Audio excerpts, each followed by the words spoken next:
अकबर बीरबल की कहानी। सबकी सोच एक जैसी। एक बार राजा अकबर अपने दरबार में किसी खास विषय पर चर्चा कर रहे थे।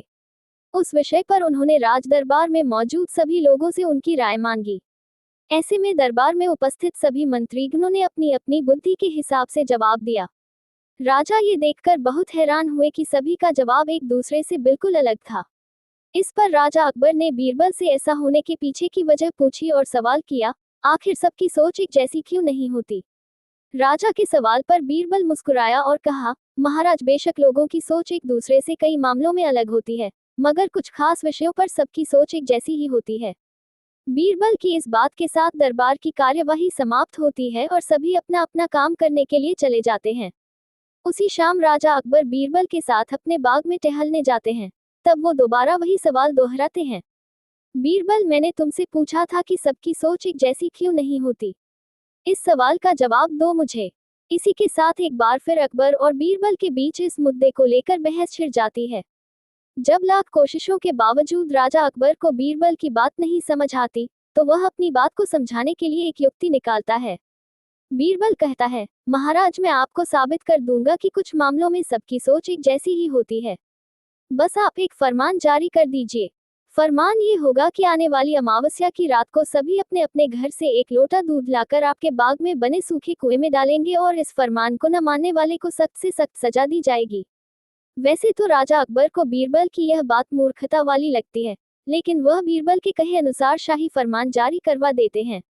राजा के आदेश से सिपाही पूरे राज्य में घूम घूम कर इस फरमान के बारे में सभी को बताते हैं। राजा के इस फरमान को सुनते ही सभी में इस बात को लेकर चर्चा होने लगी कि सूखे कुएं में दूध डालना एक मूर्खतापूर्ण कार्य है।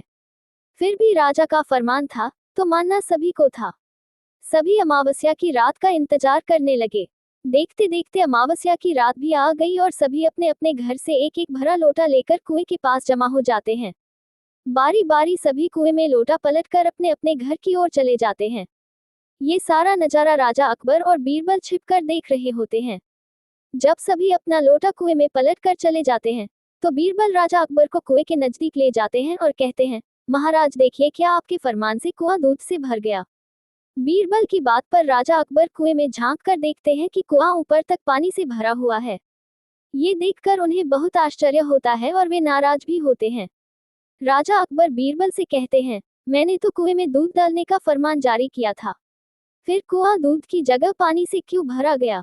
राजा के इस सवाल पर बीरबल मुस्कुराते हुए कहता है, महाराज, कुएं में दूध डालना सभी को व्यर्थ लगा, इसलिए सभी ने दूध की जगह कुएं में पानी डाला। उन सभी ने ये भी सोचा कि अमावस्या की रात घना अंधेरा होता है। अब इतने अंधेरे में सभी को सिर्फ लोटा ही दिखेगा, न कि लोटे में दूध है या पानी। बीरबल बोला, महाराज, इस बात से स्पष्ट होता है कि कुछ मामलों में सभी की सोच एक जैसी होती है। अब राजा अकबर को बीरबल की बात अच्छे से समझ आ गई थी। कहानी से सीख। इस कहानी से यही सीख मिलती है कि एक जैसी व्यक्तिगत स्थिति होने पर सभी की सोच एक जैसी हो जाती है। अगर तुम लोग नए हो तो सब्सक्राइब करो, वो जो लाल वाला बटन है उसके साथ सूर्य नमस्कार करो या फिर अनुलोम विलोम, मुझे नहीं पता, बस क्लिक हो जाना चाहिए।